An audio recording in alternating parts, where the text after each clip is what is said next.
Hello and welcome to True Crime and the Court of Public Opinion. So, we bombed Iran. Yep, 3 nuclear sites gone. You'd think that would be the only thing anyone's talking about, right? But no.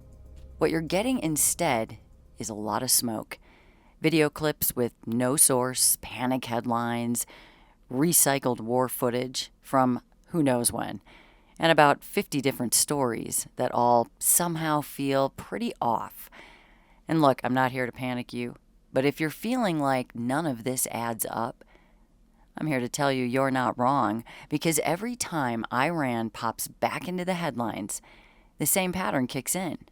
Explosions, confusion, fear, and then silence.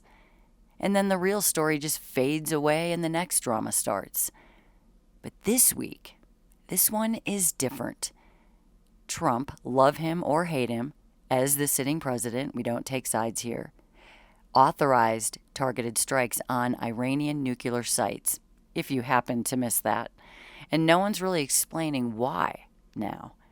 Like, if Iran's been this problem for decades, why hasn't any other president done anything so permanent?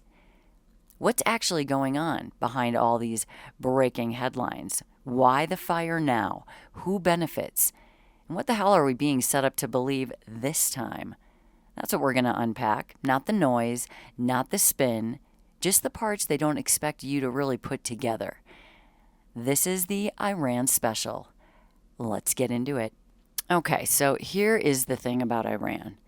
If you just read the headlines, or read them over the last 15 years, you'd think you were looking at, 5 different countries. Let me walk you through it so you can see what's been going on. Just listen to the tone shifts. Okay, in 2009, we get Iran's Green Revolution crushed by brutal regime. So you were told Iran is a dictatorship. Young people are fighting for freedom. The West cheers from a distance while protests get silenced. That's 2009. 2012, Iran nears nuclear breakout point. Suddenly the tone shifts. Now they're not just repressive. They're about to start a war. Bomb shelters are discussed on cable news networks. Sanctions intensify. The message here, Iran is the threat. Now let's jump to 2015. Historic deal signed with Iran. Wait a second, what? 2015 historic deal signed with Iran? After years of building fear, we're told everything's fine now. The Obama administration announces the Iran nuclear deal, JCPOA, freezing their nuclear activity in exchange for unfreezing billions in assets. Headlines flip from panic to peace in literally 24 hours. But of course, no one ever explains why we can trust them now suddenly. One day, it's a major threat. The next, it's a handshake, all good here. 2016. Then Obama sends pallets of cash to Iran, headlines all over the place. And this is real. $1.7 billion, literal pallets of cash flown in. And the media downplays it. It's part of a settlement. It was Iran's money. But regular people are watching this and thinking, hold on a second, weren't these the guys building nukes last year? Even your imagination ran with this one, I can be sure. What's going on here? What kind of deal is this? Then, 2018, we get this headline. Trump pulls U.S. out of Iran deal. The tone whiplashes again. Now we're back to the deal was a mistake. Iran cannot be trusted. Maximum pressure campaign. Trump imposes brutal sanctions. Headlines warn of economic collapse, missile tests, and rising tension. And the fear comes roaring back. Just like that, Iran is back on the villain board, even though we're not exactly sure where they were when we paid them all those pallets of cash. In 2020, U.S. drone strike kills Soleimani. This was the biggest flashpoint since the hostage crisis. This guy, one of the top Iranian military leaders is taken out in Baghdad. Headlines explode. Is World War III starting? Iran vows revenge. The big evil Iran. I mean, you see what's happening, right? I want to show you this. It's the same cycle. Threat, action, fear, uncertainty. Every few years, it works like clockwork. 2021, 2022, we see quiet talks resume with Iran, and Biden enters. Headlines go quiet. Behind the scenes, billions in assets are quietly unlocked. Hostage negotiations, side channel diplomacy. But there's no clarity. No headlines saying, hey, we trust Iran again. Just some vague optimism, no explanation, more confusion about mysterious Iran. 2023. Iran's nuclear activity quietly escalates. Enrichment continues. But the headlines, where are they during this? They're barely a whisper. Until we hit 2025, right, guys, this week. Now we see U.S. strikes Iranian nuclear sites. Now we're back to the beginning, aren't we? The country that was once too dangerous to trust, then suddenly so safe to pay off, then dangerous again, then silent, and now hit with direct U.S. military action. Do you see the game yet? It's not the end of the story. It's not that the story changed. The storytelling changed. They show you a villain when it's useful. They show you peace when it's politically convenient. They show you panic when they need to control. I mean, you weren't supposed to remember the last headline, right? You're supposed to respond to this one. Respond to the headline every single time. And now, with a few well-timed explosions and the right recycled video footage, they've put you right back into the chaos without ever really telling you how we got here. But that's just what they showed you. Now, let's talk about what our own presidents actually did. So let's zoom out for a second. Because it's one thing to say the headlines are spinning us. But what were our own presidents actually doing behind the scenes with all of this? Let's go back to Obama. Publicly, he was the peace guy. We can't allow Iran to get nuclear weapons, he said. Diplomacy is the only way. The 2015 deal, the JCPOA, was framed like this historic breakthrough. In exchange for Iran slowing down their nuclear enrichment, we agreed to unfreeze billions of their own assets and lift sanctions. That is the truth. They got the cash, and we got promises. Well, that's the surface version. What didn't get talked about? The inspections were limited. Iran never fully disclosed past nuclear research. That is the truth. And almost instantly, the cash started flowing in. We say, what? We were told it was their money, but no one really could confirm how it was being used. Spoiler, it wasn't going to clean energy and school lunches, was it? Iran ramped up its regional proxy networks. Hezbollah, Yemen, Iraq all got stronger. So while the press said peace all over the place, the reality on the ground was getting darker. And now enter Trump. Again, love him or hate him. He flipped the script hard. In 2018, he tore up the Iran deal. Shredded it. Sanctions came back. Oil exports dropped. Their currency tanked. And for the first time, Iran actually felt economic pressure that stuck. Then came January of 2020. Trump ordered the drone strike that killed Soleimani. Big moment. This wasn't sanctions. This was a direct kill shot on their most powerful military commander. No warning, no vague statement, just gone. And for a minute, Iran was quiet. Headlines were screaming World War III, but it never came. Trump had drawn a red line and then backed it up.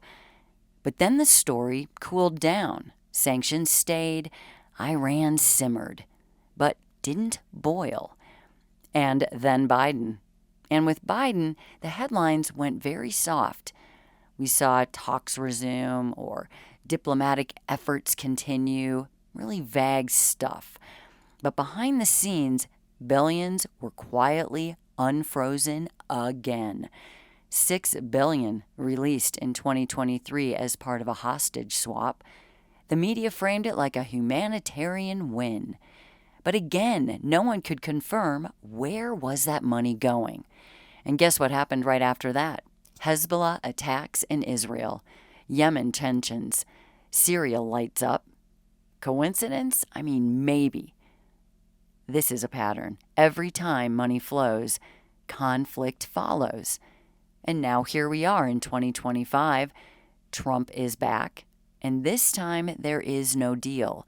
No payout. There's no delay. He hit 3 Iranian nuclear facilities, direct, targeted, public. And there were no apologies, no negotiations, none of the soft talk. And just like that, we're back in crisis mode. Or at least that's what the headlines are saying. But let's think about what happened. Okay, Obama gave money. Trump hit. Biden gave money again. And then Trump hit again. And this is just the pattern as of late. It's the real pattern. And you weren't really supposed to notice all of that because you're so wrapped up in those headlines. You're supposed to feel like it was all new. Every single time we're in this new situation with Iran. But we are not. This is all strategic. Iran does not just exist as a foreign policy problem. It exists as a political tool. Presidents don't solve Iran. Have you noticed? They use Iran. They use it as a threat, as a bargaining chip, as a way to show strength or look diplomatic. But no one, not one president, has actually resolved this issue. And it's not because they can't. Maybe it's because they never really wanted to. Let's talk about that one thing that nobody ever seems to bring up when Iran hits the news. All the money. It's not aid, not diplomacy, not strategy. I'm talking about cash. Hard, quiet, untouchable cash. Because for all the screaming headlines about bombs and nukes, there's a whole other story running in the background. And that story is about who is getting paid here and who needs Iran to stay exactly where it is. Let's start simple. Iran is sitting on the 4th largest proven oil reserves in the world. And not just oil, gas too. It's not Venezuela. It's not Russia. It's Iran. And the countries that do business with Iran, well, we have China, India, parts of Europe, when sanctions ease. So while the U.S. is shouting threat, other major powers, they're signing deals. And here's the part no one likes to talk about also, the price of oil. It goes up when Iran is unstable. Ever notice that? We're blaming things. It doesn't happen when it's peaceful. When it's unpredictable, when war is in the air, when bombs fall near pipelines, that is when prices surge.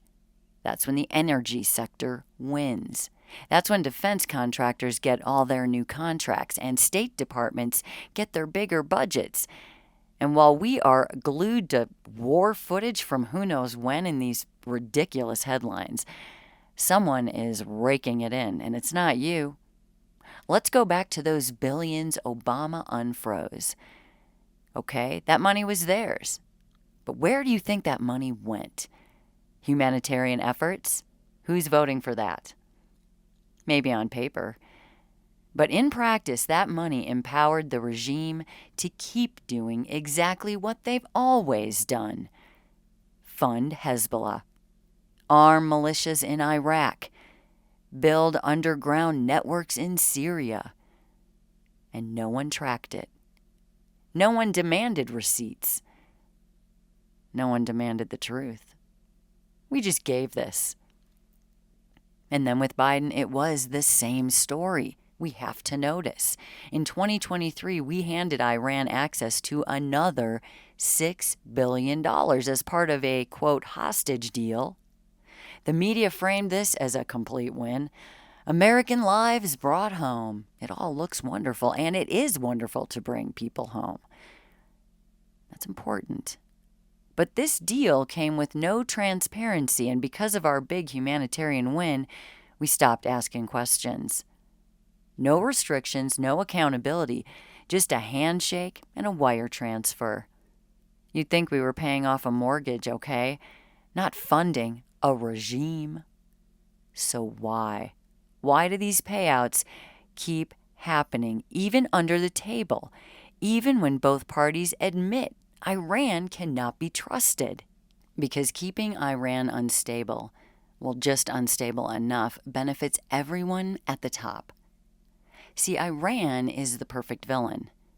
Not powerful enough to actually start a world war, but scary enough to justify everything from billion-dollar weapons contracts to full-scale surveillance policy. Iran threatens the order, but it never breaks it. And that's the sweet spot. And when they do get close to stepping out of line, like, say, enriching uranium beyond the agreed limit, well, then the U.S. throws money at it. And not to stop them, if you've ever noticed, but to stall them, enough to keep them in check, but not to take them off the board. And that is the game. Because if you ever actually resolved the Iran problem, well, what would happen? Weapons sales drop. Middle East troop justification weakens, for sure. No more scary boogeyman headlines. To leverage before the elections, what could we use? Gas prices would normalize, and we'd have to find a new narrative to fuel the machine. And nobody wants that. It's just too easy this way. DC doesn't want that. The energy giants don't want that. Certainly not the defense contractors or the talking heads who make a living reacting to manufactured chaos, and they're making it off of you. So Iran becomes this floating crisis. It's always boiling, but it never boils over. People just stay scared enough. I mean, until, of course, someone like Trump now walks back in and drops an airstrike. Then it does boil over, at least for a minute. And everyone suddenly remembers that Iran exists again. Let me say this straight. Iran is not just a country, it is a pressure valve. When things get too quiet or too calm or too clear, just heat up Iran. The media can go nuts. Politicians can get bolder. The public can get scared. That happens every time. And also, no one ever asks the real questions about what is actually going on. So if you're wondering why no president has ever fully dealt with Iran, or if you never actually noticed, or why it always seems to hang in the air like this unfinished sentence, it's because that sentence is never supposed to end. Iran is a tool. It is a spotlight, a convenient way to stir up fear, draw attention, justify funding for whatever, shift blame. It does so many things. And every president, red or blue, it does not matter, has used that tool in their own way. Obama paid them and called it peace. Biden paid them and didn't really say anything. And no one asked any questions there either. Trump punished them. And now, round two, he's bombing nuclear facilities. Different strategy, same board. Because no one's ever tried to fix it. They've just tried to manage it, like a fire they don't really want to put out. And you are expected to just keep reacting to the new news, to the headlines, to all the fear, to the panic they have packaged up and delivered to you. But now you know. Hopefully you're seeing this pattern. Not just the pieces. You're not supposed to believe Iran is the enemy. You're supposed to feel like we're under a constant threat. without ever asking why it's never resolved. Hopefully you don't even notice. And that feeling, that is where the power is. That is what keeps all that money moving all the time. The votes lining up.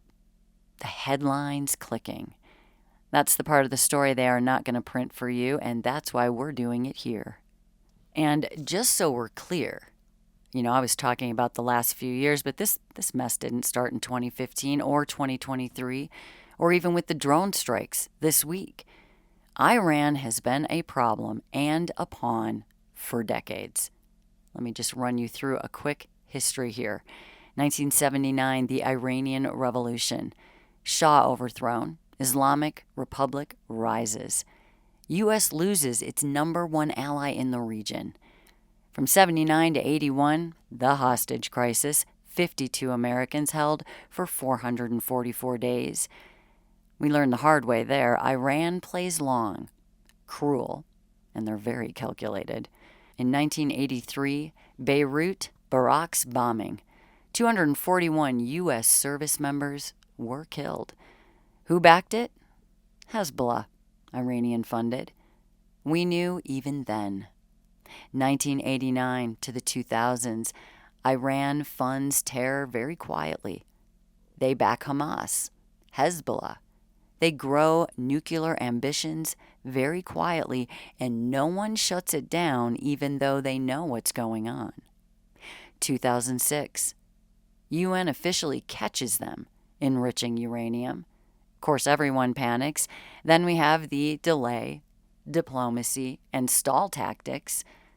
But if you take a look, nothing actually stops them, even though it could have happened. 2011 to 2013, Arab Spring. The region destabilizes, and Iran exploits it. More funding, of course, more proxies, and still, what's that? Oh yeah, no accountability. Nothing gets shut down. And then, of course, 2015, the Iran deal, the cash, the sanctions lifted. They pause enrichment, but of course they never admit to what they already built. We don't check. We don't even check on what they're going to do next. It's all okay. Then in 2020, Soleimani killed. Trump draws that red line. Iran rattles sabers, but doesn't cross it. 2023, the hostage deal. More billions released. Media calls diplomacy. Reality, there's more unrest. There's more missiles and more silence. You don't get to know. And then, of course, today, Trump orders those strikes, Iran is back on fire, and the world starts watching again without remembering any of this timeline. I mean, that's the story they never tell all at once, because if they did, you would realize this is never breaking news, guys, ever. It is the same cycle, over and over again. So here's where it gets even darker. We've been talking about manipulation through headlines and money and military timing, but now you're not just being told what to think. You're being shown it through footage, all designed to bypass any of your logic and hit your fear response directly. The kicker, some of it is real. Some of it isn't. And the average person can't tell the difference anymore. And that is fact. Let's talk about this week. Viral clips of buildings blowing up in Israel. That turned out to be Ukraine from 2022. The chemical fire in Iran being labeled as a strike. Old port fire, no missiles, no military, just smoke. The giant explosion, allegedly from an Israeli weapons depot. That was 2015 China. A port incident. Not even the same continent. And this isn't coming from trolls in the comments. It's getting picked up by major accounts. Everyone is playing this dirty game now, even media aggregators. Because let's face it, most people don't reverse image search a missile clip. They react to it. They repost it. They click it. They share it. And now the lie goes viral and the person posting it made a ton of money. You want to hear something wild? Some of these clips, the ones with the most dramatic destruction, they are reused every single time a Middle East conflict flares up. There's a whole campaign that gets reused. every single time. I'm talking down to the same building, same explosion, but different captions. And people fall for it again and again because the imagery, it feels urgent with everything else packaged around it. And that's the key. I say it every time. Emotional accuracy over factual accuracy. Your emotions are today's currency. We live in a war simulation now, not a video game, a media experience where the goal isn't even to understand the world. The goal is to feel something strong enough that you just stop questioning anything else. Fear, check. Anger, double check. Confusion, well, that just makes it even more perfect, because when you're confused, you certainly don't demand clarity. You don't even know you need it. You cling to whatever version feels true to you. And that's how recycled war footage becomes a reality. And if you think that's bad, wait until you see what AI is doing to this. Because guess what? All those recycled clips, yeah, that's all old playbook now. AI is the new weapon today. You are no longer just seeing old footage dressed up in new captions. Now you're seeing footage that was never even real to begin with, and good luck figuring that out. This week alone, dozens of AI-generated videos flooded platforms all over X, TikTok, Telegram, everywhere. Drone views of explosions, all fake. Craters from alleged airstrikes, not real. City skylines glowing with fire in the distance, all fake. Generated with a single prompt, then uploaded and branded as breaking, and if you don't watch frame by frame, you'd never really notice. And that's the problem with all of this these days. Most people don't have the time to analyze pixels. They don't even have the awareness this is happening. They're busy, they're distracted, they're on edge from reading these headlines in the first place. And that's when this stuff hits the hardest, because if it looks real enough, in your brain, real enough becomes true these days, especially when you're already afraid they planted that. And the scariest part, this is not conspiracy stuff anymore, if you're hearing that. This is all happening, and it's happening in the open. Entire fake news broadcasts, all scripted by AI, voiced by deepfakes. You're watching nothing. Breaking news crawls with AI-simulated anchors. They're not real. War zone simulations with AI smoke and screams and even explosions. You blink, you scroll, and that image of an apartment building that's collapsing, it's burned into your brain. Later, you can't remember where you saw it, but the fear is still there. Too bad none of it ever happened. This is the whole goal. It's not to inform you. Information is dead. They want to affect you, shape you, your mood, your fear level, your opinion. And before you even know where it came from, you're thinking things and doing things. Think about it. Right now, a handful of people with AI tools can create an entire fake war video that reaches millions in a matter of minutes. Before any fact checkers can get a hold of it, they're not even out of bed yet. And that's not dangerous, okay? It's beyond dangerous. It's revolutionary. This isn't about fake videos being annoying. This is about fake videos steering public response to actual global conflict. They don't need a missile to shift the conversation. They just need a clip with the right kind of fear. And they can create anything out of anything, like Iran. And if that fear turns into calls for more retaliation or more funding, maybe more surveillance or more censorship, the lie can become law. The original video can just go away, buried, forgotten. It wasn't even real to begin with. But the policy it triggered, that will be real enough. That will still be standing. And that is the power of AI in war now. Not just as a weapon on the battlefield, but as a weapon on your screen, a war fought through optics. Not missiles, memes. Not truth, just the right timing. Don't need fact, you just need to feel something. And with something like Iran, always there and available, it's so easy. So the next time you see an explosion in your feed, you might want to ask, who even uploaded this? Where did it come from? Why does it look so perfect? Who would be standing there filming this? In 2025, that is not paranoia. That is you being smart. It's survival. Next time you see breaking news, ask one more question. Is this even actually breaking? You can write that on anything. All right, let's stop dancing around the language and call this what it is. We just bombed 3 nuclear sites inside Iran. I mean, not just one. This was not symbolic. These were 3 direct hits. And so far, if we're watching, the media has been shockingly chill about this. I've been surprised. No clear follow-up, no breakdown of why now. Think they'd be on that. No real answers. They don't know what to say. I thought they'd do something. Let me ask the obvious. What were we striking exactly? Were these research facilities, enrichment plants, military bunkers, right? Were they near civilians, inside cities? What was the actual intel that justified these targets? Here's the thing, no one's asking any of this, and that silence is not normal.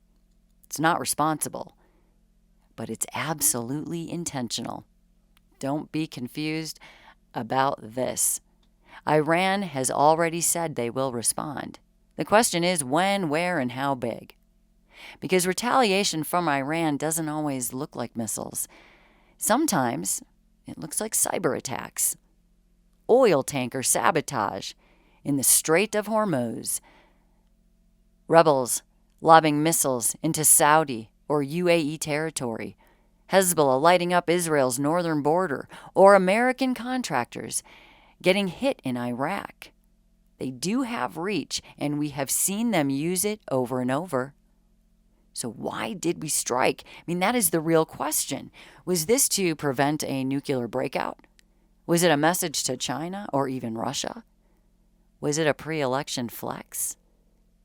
Let's not forget, Trump is the only U.S. president to ever authorize direct strikes on Iranian military and nuclear infrastructure.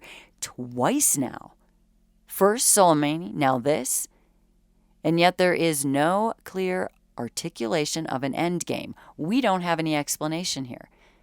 No declared doctrine, no red line. No, hey, here's what's going to happen now. Just boom. And now we just have these vibes. Meanwhile, Iran is playing its part. They're posturing, leaking, quote, possible response scenarios, showing off missile convoys. But behind the theatrics, Iran's not going to war with us, not directly. They are going to bleed this out through proxies, markets, strategic chaos, because that's always been their move. This is not new. They do not fight the U.S. head on.